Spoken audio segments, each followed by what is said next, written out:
Guys, did you follow her story? Say yes. Did you enjoy the story? Did you see how did you see how yeah, Valerie, I agree with you. Another great speech is what is the speech Barack Obama did in 2008 on the day of his election. It's the same weapon, the same technique.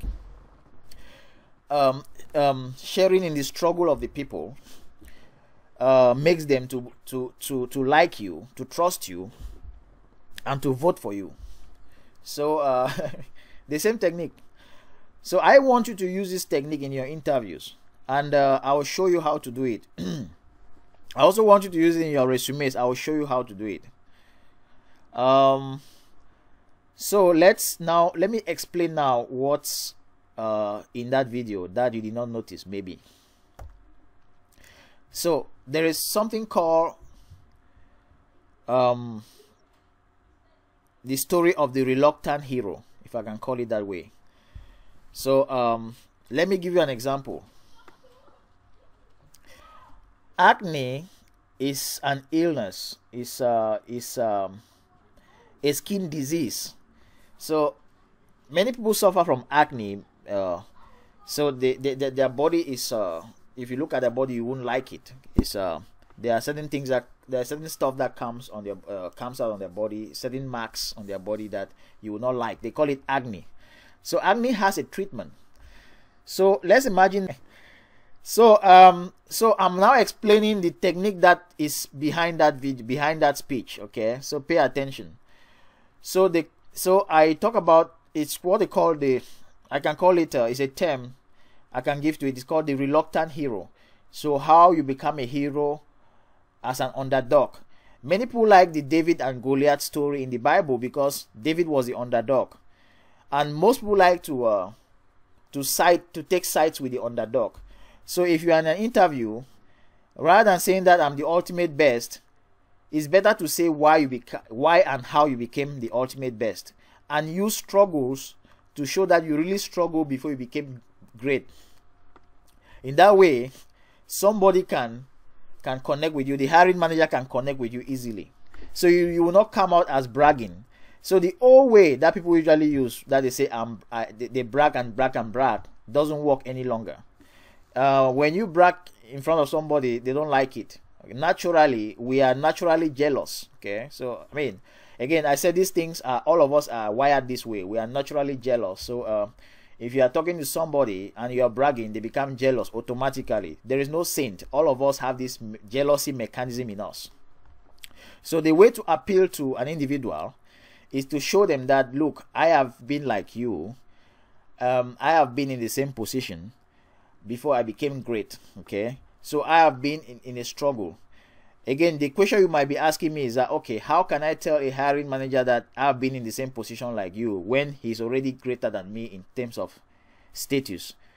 No, when you tell them where you started, how you struggled, in most of the cases, they too have passed through that stage.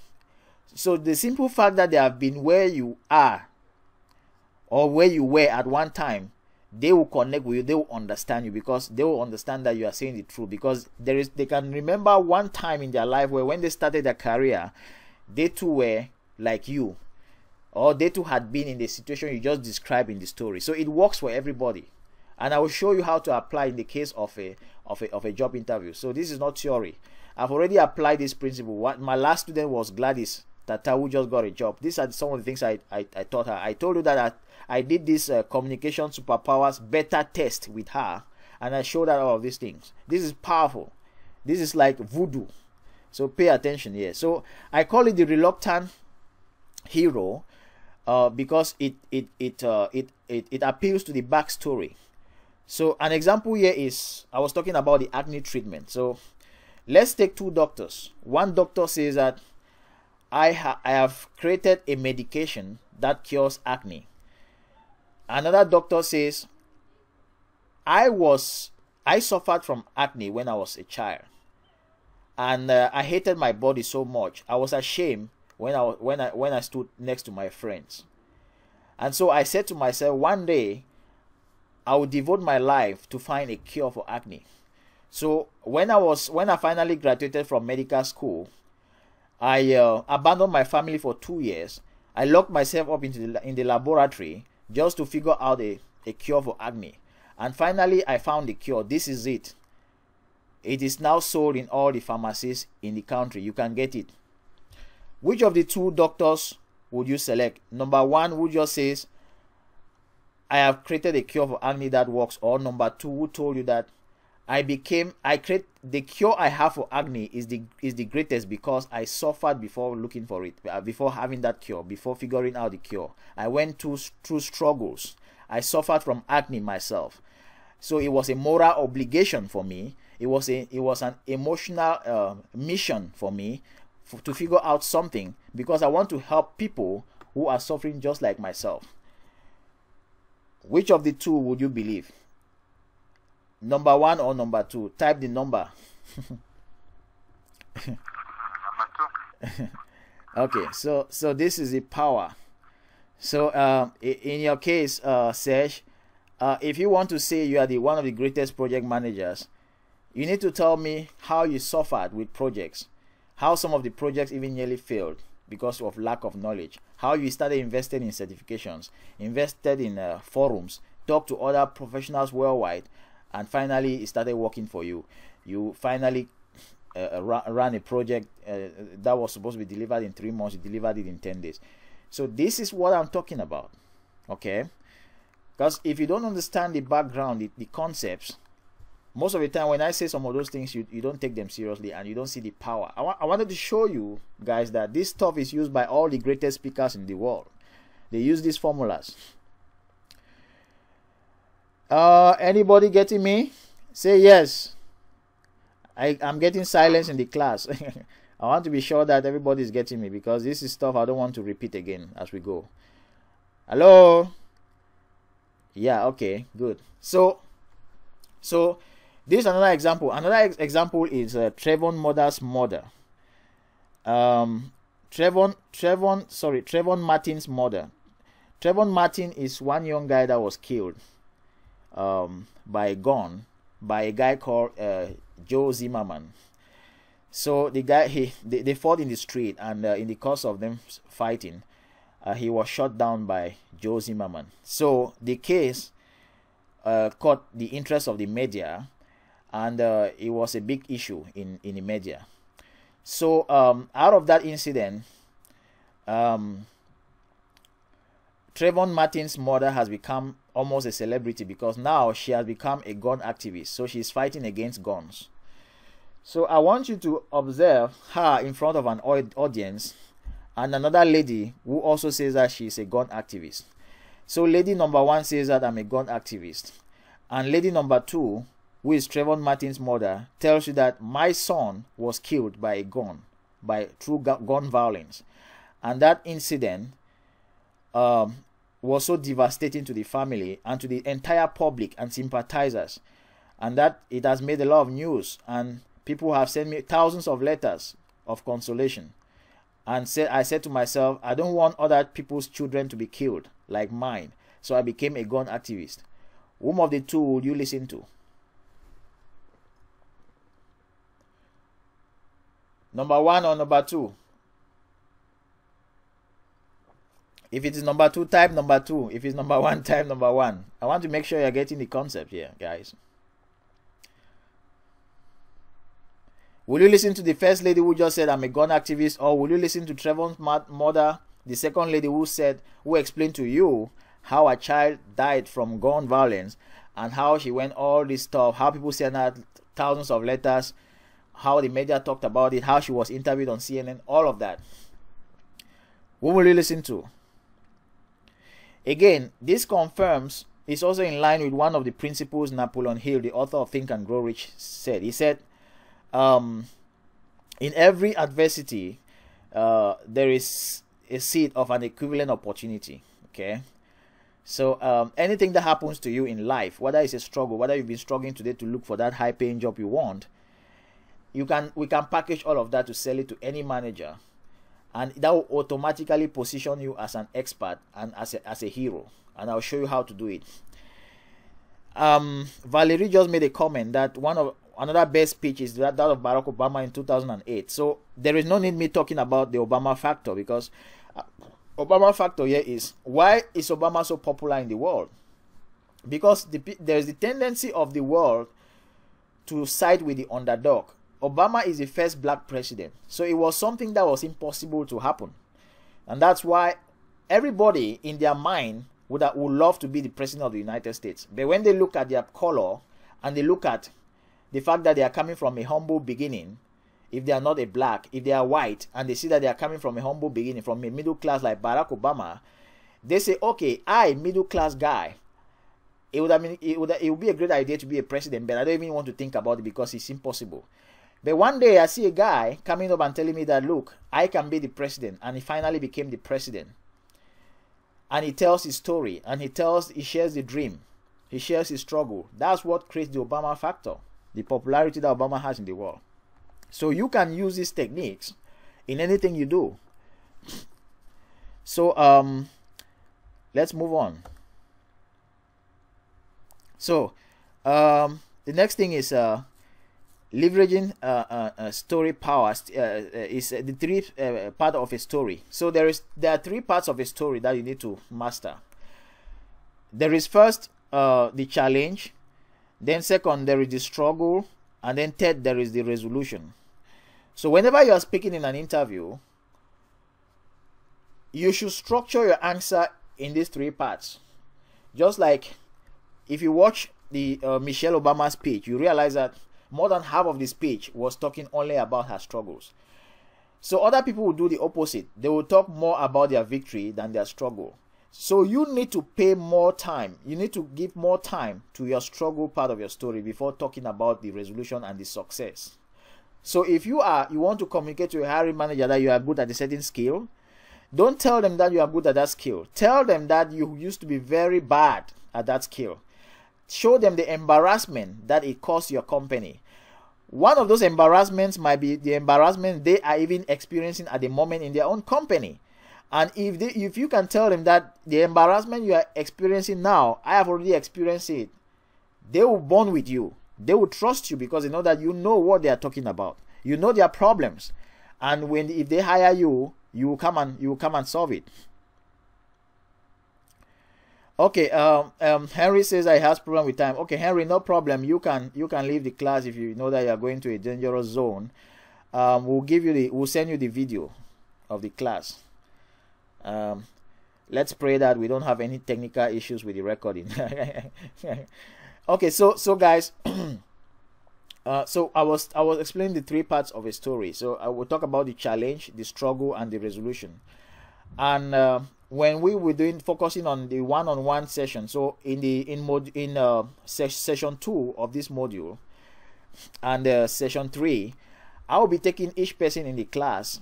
I'll be focusing in their situation, and I'll be showing them how to apply this three-part story technique in an interview, so that other participants in the class can listen and they can learn from it. So you will learn from others' point of view, and then they too learn from you.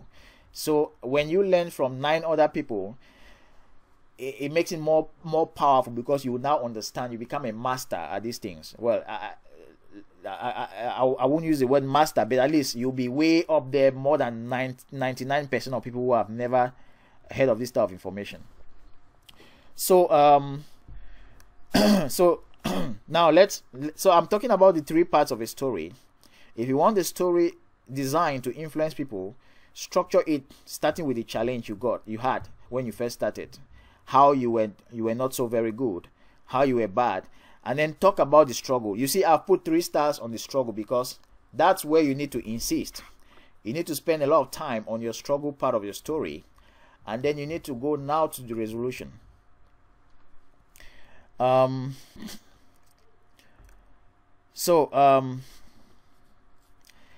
Another thing here about story is what they call the Marquis factor. So Robert Marquis wrote a book called Story. So the title of the book is Story. So it's all about the power of stories. So he said that a story is about a journey in time and a gap. So the gap here is the gap you had in skills. where you were when you first started before becoming very good at this skill. You need to show that gap in your story. You need to relate it. You need to talk about it. And then so that the person can see the journey where you were and where you are today. And then another aspect of a good story is inner conflicts. So most of the time, you were not able to do something, maybe because of lack of self-confidence. So that's an inner issue, or poor self-esteem, or fear. So maybe you were not a very good leader because you could not reach out to people and tell them the truth about the bad things they are doing for the company. One of the things that caused you not to do that was maybe fear.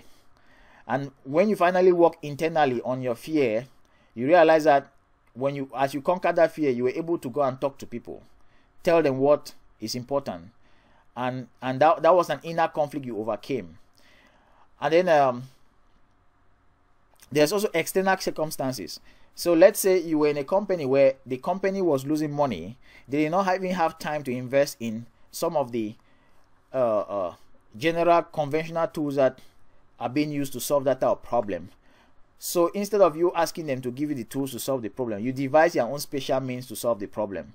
You were so resourceful that you figure out a way of solving that particular problem, and that became a weapon that nobody else in your industry uses. You are the only one who can use no money or no resources to solve a particular problem because you went through that struggle in that company.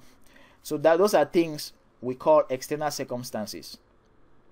Like in Serge's situation, for example, where he was in this project that was normally delivered in Nigeria in 3 months, but he was being asked to deliver it in 10 days, and it was a lot of there were a lot of external circumstances, like establishing a connection with the guys in Nigeria that was not working well. They spent only up to 2 days only to establish a connection. So those are the external circumstances within which, despite them, he still managed to deliver the project in 10 days. So you see that those are the things you need to talk about. Talk about the internal things and the external things. Maybe in Serge's case here with that, he did not.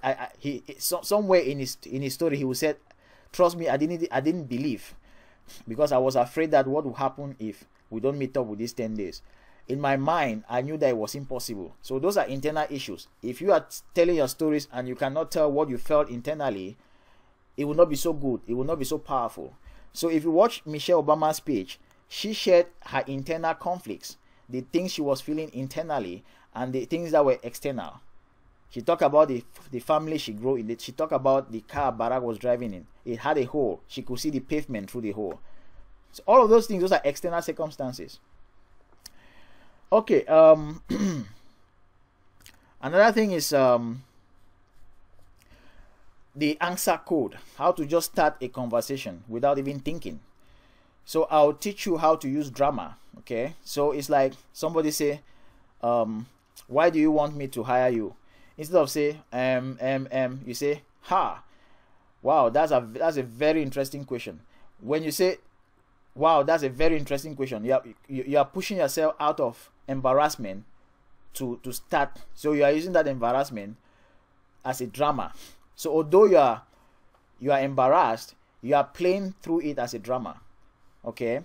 So you kick out the embarrassment and you start with drama, and as you are doing all of that, you're also getting the attention of the person. So rather than stay there and behave as if you have been stumped by the question, rather use the embarrassment as some sort of drama. So I mean, I'll teach you all of those things. Now I talk about the moment where the hiring manager connects with you. It is the moment where you share something in your life that they too have experienced.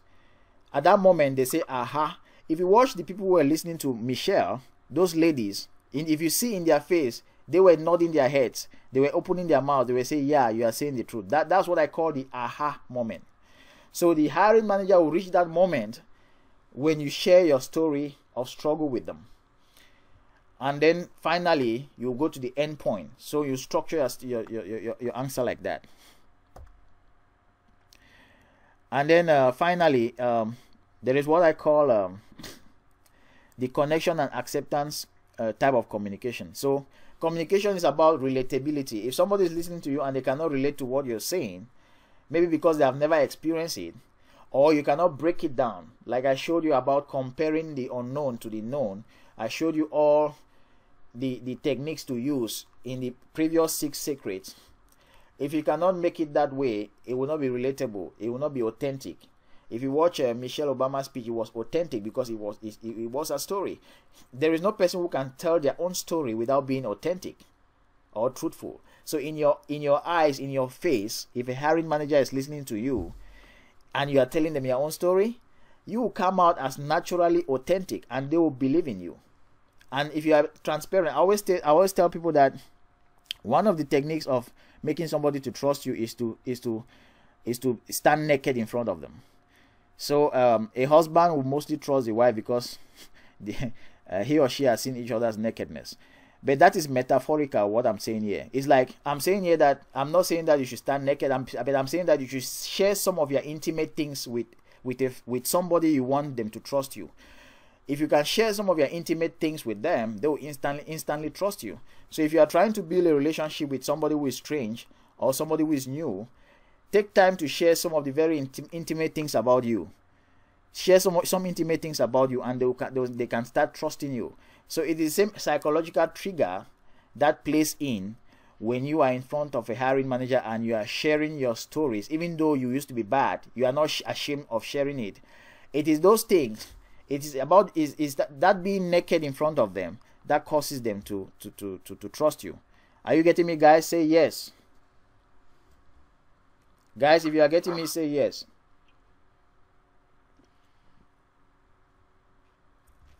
Okay, good. So so this is really powerful. So I just talked about the backstory, and I said talk about the reason why. It creates a reason to believe. There's reason to believe because there's a lot of specifics in what you're saying. There is when it happened, there is where it happened, there is why it happened, there is how it happened, and when it happened. All of that creates vivid images in the person listening to you, and it gives them a reason to believe you. The second thing is that it creates desire to believe. Why is there a desire to believe? Why is somebody who is suffering from acne, why would somebody suffering from acne will believe the second doctor? It's because the doctor said that he was in a mission to help other people suffering from acne because he himself has personally suffered from it. So the person who is suffering from acne, who is looking for a medication, will want to believe that doctor. There will be a desire in herself, because if she was in the place of that doctor, she would do the same thing. The fact that if she was in the place of the doctor, she would do the same thing, that is what causes the desire to believe. So imagine that somebody is naturally interested in believing in you. They have a desire, an inward, an internal desire to believe what you are saying, just because they resonate with your story. That is more powerful than, so it is automatically they just believe what you say.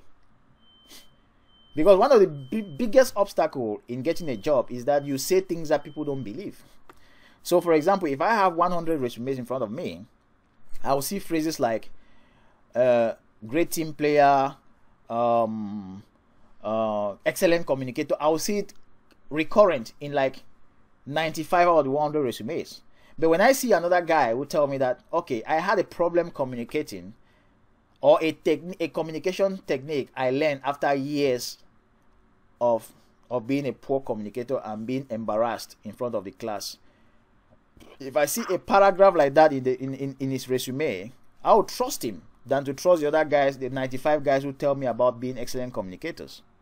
And that's why I use this technique in one of my students' resume that I talked about recently. On our resume, we said a medication error she committed that was caught by an elderly nurse, but which still pains her today when she thinks about it, because it would have caused the death of the patient, and what she has learned from that error. That's what we wrote in our resume. So we admitted that she had a medication error, just as any other nurse. but hardly any nurse has ever written on her resume that she has ever made a medication error. But every hiring manager knows that every nurse must make that error. So that's one of the things that helped her to get the interview in the first place, and then she went to the interview and got the job. So this is powerful stuff, guys. This is powerful.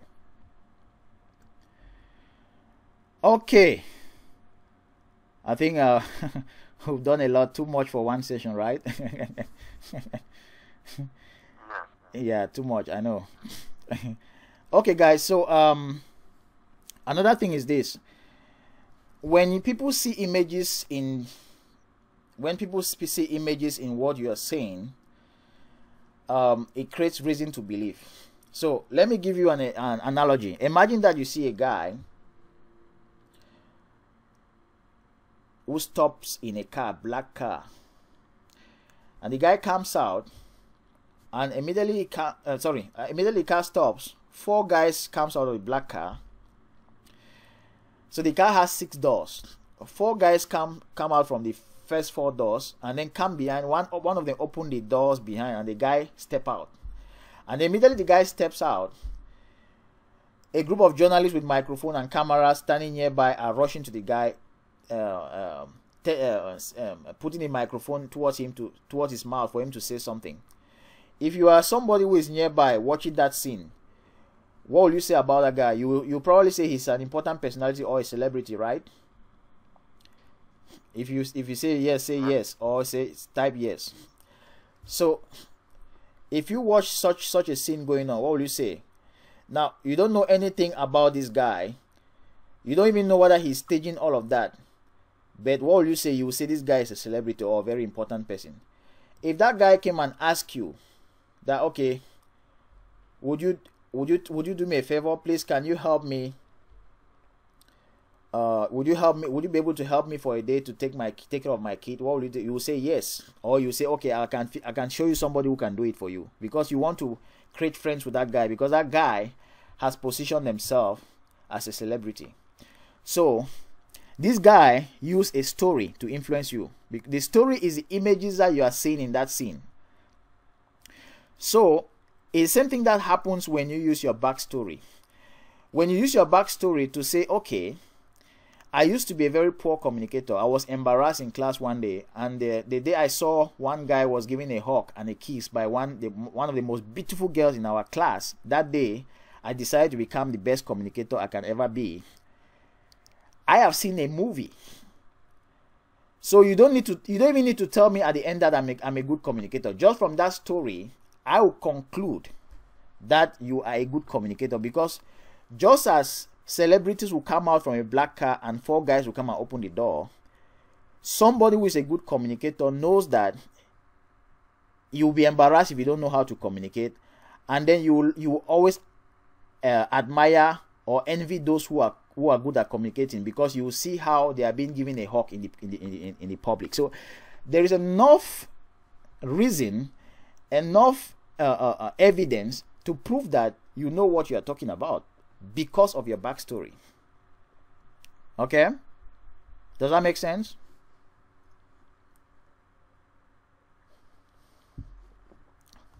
So in other words, this guy does not need to tell you that I'm a celebrity. His story has already told it all. The same thing if you're answering an interview question. Your story will prove to the hiring manager that this guy knows it.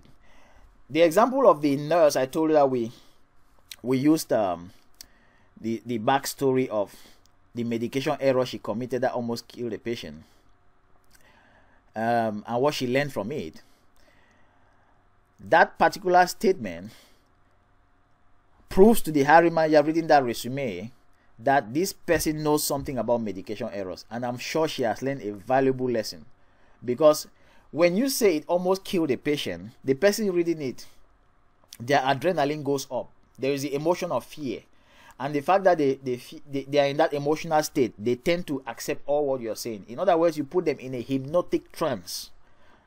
So I will show you how to put hiring managers in that type of hypnotic trance, either through your resume or live one-on-one interview in the next sessions. Would that be great? Would you like something like that? Say yes.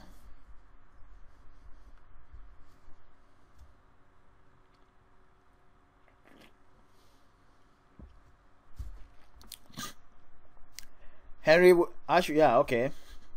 Sesh, would you like something like that?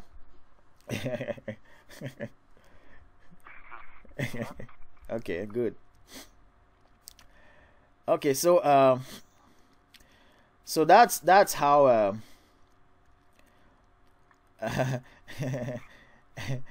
NS says no. NS doesn't want to put people in hypnotic trance. NS, why do you say no? Okay, we cannot hear him. No need.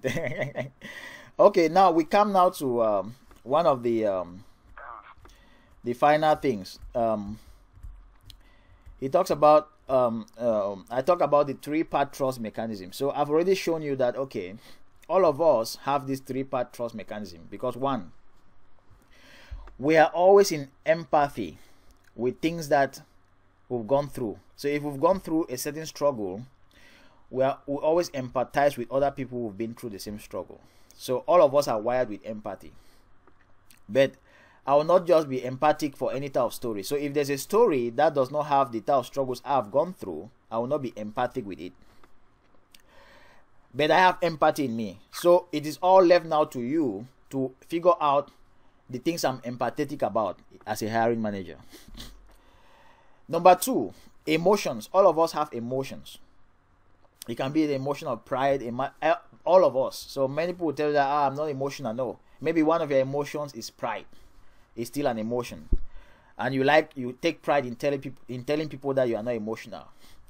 So that you are just exhibiting another emotion, which is pride. There is also compassion. People tend to be loving, tend to be compassionate to people who struggle. They tend to give them a helping hand. So that's it. Okay, NS, see you later. So NS is signing out, no problem. We're almost done. So the next thing. So those are the three things. So I'll show you how to appeal to them. And as I said, we're supposed to do some exercise today, but like time has cut us short, so we'll continue in the next session. So now, guys, I want you guys to take 1 minute each person to tell me what they have learned so far in this training, why and how this training has been valuable to them. What are some of the things it has revealed that will make a difference in their in your success going forward? Yeah, my aha moment is getting a compelling story. You know, I realize the one other thing that people want to see, like from cover letter, is not you telling them what you want to do, but telling them a story they can associate with.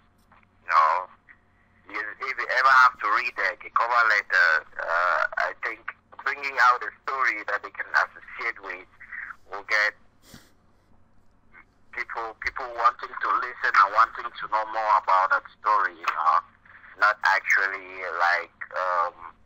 It all boils down to if they can associate your story, then definitely it means this story is in tune, is in sync with what they actually need or what they've gone through by themselves. Yep. The same challenges they've faced, and I mean how they can easily access your level of understanding about the challenges they're going through at that time. So it's about what I got was how to get this story together, you know, and the fact that we humans will react to stimulus and fear.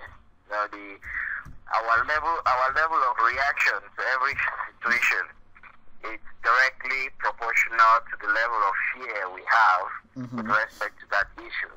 So, the second one was the shoe gift. In trying to get to the top manager or the CEO of a company you like to work for. Yeah, that's the second one. How to get that